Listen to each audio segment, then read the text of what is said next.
امریکہ میں Donald Trump کے خلاف بڑا پروٹیسٹ نوکنگ مظاہرے پورے امریکہ میں پھیل گئے۔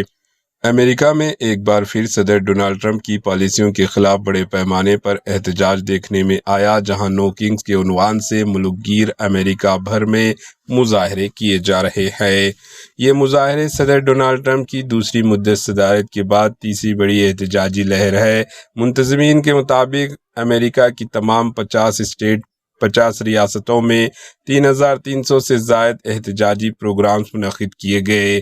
خاص بات یہ ہے کہ اس بار مظاہروں کا مرکز صرف بڑے شہر نہیں بلکہ چھوٹے اور دیہی علاقے بھی بنے، جہاں عام طور پر حکومت کے حامی زیادہ ہوتے ہیں۔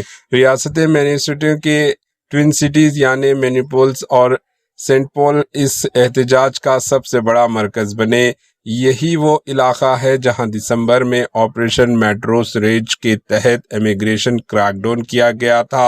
اس آپریشن کے دوران ہزاروں وفاقی اہلکار تعینات کیے گئے تھے، جبکہ جنوری میں 2 شہریوں کی ہلاکت نے پورے امریکہ میں شدید رد عمل پیدا کیا۔